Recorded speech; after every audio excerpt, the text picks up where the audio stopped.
بسم اللہ الرحمن الرحیم۔ آج کے اس لیکچر میں ہم اردو کے ایک بہت بڑے شاعر نون میم راشد کے متعلق کچھ بات کرنے جا رہے ہیں۔ نون میم راشد دور جدید کے شاعر ہیں اور ان کی خصوصیت یہ بھی ہے کہ وہ ترقی پسند بھی ہیں اور ترقی پسند نہیں بھی ہیں۔ دو متضاد چیزیں ہیں اور ان دونوں متضاد چیزوں کا مجموعہ ہے نون میم راشد۔ ترقی پسند کس اعتبار سے ہے؟ ترقی پسند اس اعتبار سے ہیں کہ انہوں نے شاعری کی جو روایتی ٹیکنیکس تھیں اور حیت تھی، اس روایتی چیزوں سے ہٹ کر جدید نظم کو انہوں نے فروغ دیا، اور سب سے بڑھ کر انہوں نے آزاد نظم کی داغ بیل ڈالی اردو ادب کے اندر۔ وہ آزاد نظم جو مغربی ادب کا حصہ تھی، مغربی لٹریچر کا حصہ تھی، اس کی ابتدا نون میم راشد نے اردو ادب میں کی۔ اس اعتبار سے دیکھا جائے تو وہ ترقی پسند ہیں، جبکہ اگر ان کی ذہنی سطح کو دیکھا جائے، جس اعتبار سے انہوں نے شاعریاں کی، ان کے اسلوب، ان کے تصورات، اس اعتبار سے دیکھا جائے انہیں، تو وہ ترقی پسند نظر نہیں آتے۔ دونوں خاصیتیں ان کے اندر بیک وقت موجود تھیں۔ نون میم راشد 1910 میں پیدا ہوئے۔ انہیں جدید اردو نظم کے اولین معماروں میں شمار کیا جاتا ہے۔ آپ نے اردو کی روایتی شاعری سے فنی اور معنوی انحراف کیا اور طرز قدیم سے بغاوت کر کے نئے شعری ڈھانچے تشکیل دیے۔ ان کے مزاج میں رومانویت اور انقلاب رچے بسے ہوئے تھے۔ رومانویت کو فروغ دینے والی تحریک خاکسار جسے کہا جاتا ہے، جب وہ شروع ہوئی تو اپنے مزاج کی وجہ سے، رومانویت اور انقلابی نظریات اور جذبات کی وجہ سے، مزاج کی وجہ سے انہوں نے خاکسار تحریک کو اختیار کر لیا اور اس تحریک میں شامل ہو گئے۔ ان کی شاعری میں ذات کی اسیری سے لے کر بغاوت اور انتقام کے جذبات اور جنس کو ایک حربے کے طور پر استعمال کرنے کی روایت بھی ملتی ہے۔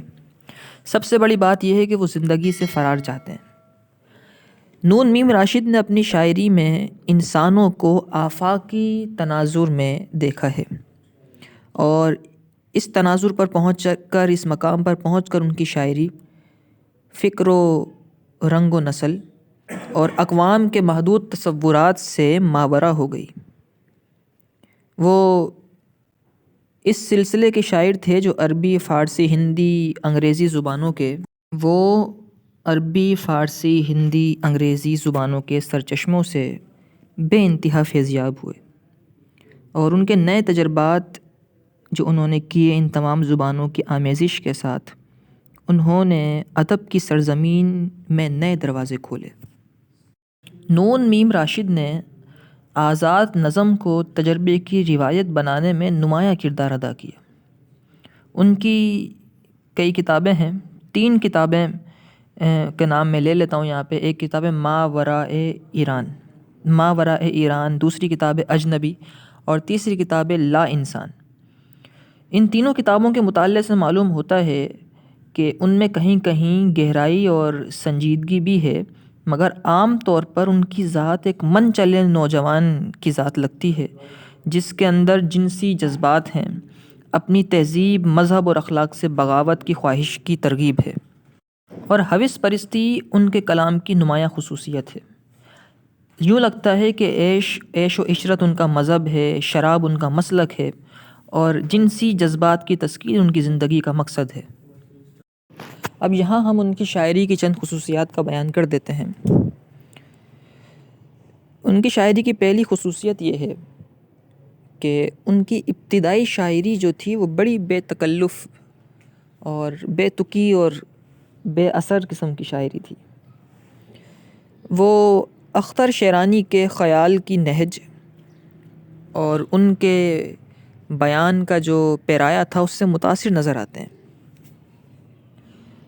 راشد کی جو کتاب ہے ماورائے ایران، ان کی اس کتاب کے اندر پہلی نظم کا نام ہے سوچتا ہوں کہ اسے واقف الفت کر دوں۔ سوچتا ہوں کہ اسے واقف الفت کر دوں۔ یہ ان کی جو ماورائے ایران کتاب ہے اس کی پہلی نظم ہے۔ اس نظم کو پڑھ کے اندازہ ہوتا ہے کہ ان کی ساری فکر روحانی، معاشرتی، سیاسی، تخلیقی اور جمالیات سے بھری ہوئی ہے۔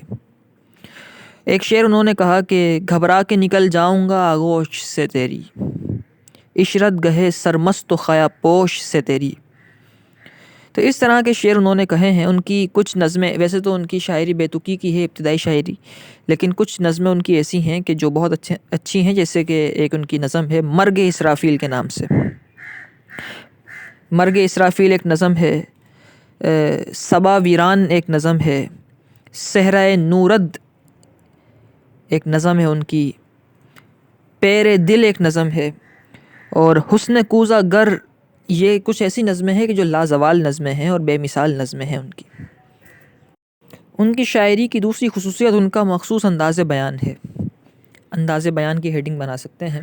ان کا انداز بیان ان کا ہی انداز بیان ہے، کوئی اور اسے ایڈاپٹ کر نہیں سکتا، اور ان کا جو انداز بیان ہے وہ انہی کی خاصیت ہے۔ انہوں نے کس طرح شعر لکھے، میں ان کے چند اشعار یہاں پڑھ دیتا ہوں۔ پڑھنے پہ یوں معلوم ہوتا ہے کہ یہ کوئی شعر نہیں ہے بلکہ نثر لکھی جا رہی ہے، لیکن چونکہ میں آپ کو پہلے بیان کر چکا ہوں کہ انہوں نے آزاد نظم کی طرح ڈالی تھی، آزاد نظم لکھنی شروع کی تھی اردو ادب کے اندر، تو اس اعتبار سے آزاد نظم وہ نظم ہوتی ہے جو قافیہ اور ردیف کی بندشوں سے آزاد ہوتی ہے، اور اس کے اندر ڈائریکٹ بس اشعار ہوتے ہیں، اس سے پڑھنے والا طرز کی صورت میں پڑھتا جاتا ہے۔ تو اس طرح کے انہوں نے اشعار لکھے ہیں، میں پڑھ دیتا ہوں۔ انہوں نے لکھا ہے: تو نادان لڑکی تھی لیکن تجھے یہ خبر تھی کہ میں نے حسن کوزہ گر نے تیری کاف کی سی افق تاب آنکھوں میں دیکھی ہے وہ تابناکی کہ جس سے میرے جسم و جاں آبرو مہتاب کارہگو بن گئے تھے۔ عشق کے آغاز میں کوزہ گر کی خاک پر لگا کر جگنوں کی طرح اڑنے لگی ایک رات اس نے جہاں ذات کے ساتھ سیر بھی کی تھی۔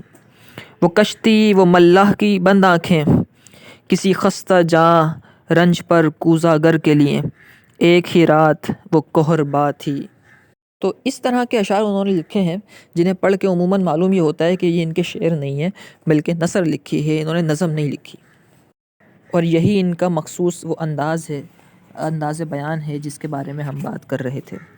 ان کے کلام میں شعریت بھی ملتی ہے، کبھی کبھی وہ اچھے شعر لکھتے ہیں اور حسن زبان، الفاظ کا انتخاب، تراکیب کی ندرت موجود ہے، اور جہاں وہ جنسی بے باکی سے بچ کر صرف اپنے جذبات محبت کا اظہار کرتے ہیں وہ اشعار بہت زیادہ اچھے ہو جاتے ہیں۔ میں چند اشعار ان کے اس متعلق پڑھ دوں۔ انہوں نے اپنی کتاب میں لکھا ہے: سوچتا ہوں کہ بہت سادہ معصوم ہے وہ، میں ابھی اس کو شباب بائے محبت نہ کروں، روح کو اس کی اسیر غم الفت نہ کروں، اس کو رسوا نہ کروں، وقف مصیبت نہ کروں۔ سوچتا ہوں کہ محبت ہے جوانی کی خزاں، اس نے دیکھا نہیں دنیا میں بہاروں کے سوا، نکہت و نور سے لبریز نظاروں کے سوا، سبز ہزاروں کے سوا اور ستاروں کے سوا۔ بڑے پیارے شعر ہیں یہ، اور کیونکہ اس میں جنسیت کی بے باکی نہیں ہے تو اس لیے سننے میں اور پڑھنے میں زیادہ اچھے بھی لگتے ہیں۔ تو یہ ان کی شاعری کے اندر شعریت کا مادہ بھی ملتا ہے، یہ تیسری ہیڈنگ بن سکتی ہے ان کی۔ مذہب سے بغاوت اور خدا سے بغاوت، یہ بھی ان کی شاعری کا ایک حصہ ہے، یہ چوتھی ہیڈنگ بنا سکتے ہیں آپ اس کو۔ ان کی شاعری کے اندر مذہب سے بغاوت کا عنصر ملتا ہے۔ میں یہاں ایک بات کرتا چلوں، میں چاہتا تو یہ تھا کہ یہ جملہ آخر میں بولتا ان کے اختتام پر، لیکن ضروری سمجھتا ہوں یہاں بولنا۔ دیکھیے، انہوں نے ہر چیز میں نئی چیز لانے کی کوشش کی۔ جب انتقال کا وقت قریب آیا ان کا تو انہوں نے یہ وصیت کی کہ مجھے دفنایا نہ جائے مسلمانوں کی طرح، اگرچہ مسلمان پیدا ہوئے تھے، مسلمانوں کے گھرانے میں تھے، باپ مسلمان تھے، ماں مسلمان تھی، مگر وصیت کرنے لگے کہ مجھے دفنایا نہ جائے بلکہ مجھے ہندوؤں کی طرح جلا دیا جائے۔ تو خدا اور مذہب سے انہوں نے بہت بغاوت کی۔ کرشن چندر جو اردو کے بہت بڑے مصنف گزرے ہیں، ان کے خیالات سے بہت زیادہ وہ ہو گئے تھے، یعنی کہ ان کی انفعالیت بہت تھی اور ان کے خیالات کو انہوں نے لے لیا تھا۔ ایک مقام پہ لکھتے ہیں: جاگ شمع شبستان وصال، مخملی خواب کے اس فرش تابناک سے جاگ، لذت شب سے تراجم ابھی چور سہی، آ میری جان میرے پاس دریچے کے قریب، دیکھ کس پیار سے انوار سحر چومتے ہیں مسجد شہر کے میناروں کو، مسجد شہر کے میناروں کو، جن کی رفعت سے مجھے اپنی برسوں کی تمنا کا خیال آتا ہے۔ تو اس طرح کی شاعریاں انہوں نے کی ہیں، پڑھنے پہ شعر معلوم نہیں ہوتے، لیکن چونکہ آزاد نظم ہے تو اسی لیے۔ پانچویں ہیڈنگ یہ کہیں کہ جنسی جذبات کی ترجمانی۔ جنسی جذبات ان کی شاعری کے اندر بہت زیادہ ہیں، جنسی جذبات کا اظہار کرتے ہیں اور برملا کرتے ہیں۔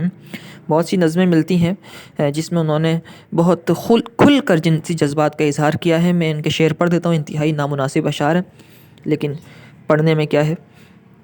لکھتے ہیں کہ اس کا چہرہ، اس کے خد و خال یاد آتے ہیں، ایک برہنہ جسم اب تک یاد ہے، اجنبی عورت کا جسم میرے ہونٹوں نے لیا تھا رات بھر، جس سے ارباب وطن کی بے بسی کا انتقام، وہ برہنہ جسم ابھی تک یاد ہے۔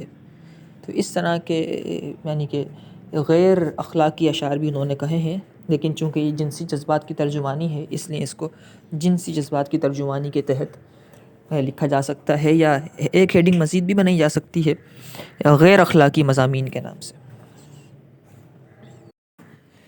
نون میم راشد اتنے بڑے تو کوئی شاعر نہیں ہیں، نہ ان کا نام اتنا مشہور ہے اردو ادب کے اندر، مگر ان کا جو اپنا ہی ایک اسٹائل اور اپنا ہی ایک انداز تھا اس نے انہیں بہت مشہور کر دیا۔ ایک مقام پہ لکھتے ہیں کہ بڑا پیارا شعر ہے، کوئی دیتا ہے بہت دور سے آواز مجھے، کوئی دیتا ہے بہت دور سے آواز مجھے، چھپ کے بیٹھا ہے وہ شاید کسی سیارے میں۔ بڑا پیارا شعر ہے۔ اور نون میم راشد کو اصل میں معاشرے سے شکایت تھی، وہ کہا کرتے تھے کہ معاشرے کے اندر جس کے پاس پیسہ ہے، جس کے پاس طاقت ہے وہی سب کچھ ہے، جس کے پاس ہنر و فن و علم ہے اس کی کوئی حیثیت نہیں ہے۔ اسی لیے معاشرے نے چونکہ انہیں ٹھکرایا تھا تو انہیں معاشرے سے بڑی شکایت تھی۔ ایک مقام پر وہ معاشرے سے منہ موڑ کر یہ کہتے ہیں، لکھتے ہیں کہ سال ہا سال مجھے ڈھونڈیں گے دنیا کے مکین، سال ہا سال مجھے ڈھونڈیں گے دنیا کے مکین، دور بینے بھی نشان تک میرا نہ پائیں گی، اور نہ پے کر ہی میرا آئے گا سوئے زمین، عالم کوس سے آوازیں میری آئیں گی، بحر خمیازہ کش وقت کی امواج میں ایک سینہ میرے نغموں سے بھرا لائیں گی۔ تو ان تمام باتوں کی روشنی میں جو ہم نے اشعار بیان کیے، لگتا تو یوں ہی ہے کہ وہ زیادہ تر ترقی پسند شاعر تھے، اور حقیقت بھی یہی ہے، کچھ پرانے خیالات تھے مگر ترقی پسندی کی طرف زیادہ تھے۔ تو یہ نون میم راشد کے متعلق ہم نے تفصیل سے ایک لیکچر بیان کر دیا ہے، اور جتنے سوالات نون میم راشد کے متعلق آئیں گے یہ سب کا جواب بن سکنے کی صلاحیت رکھتا ہے لیکچر۔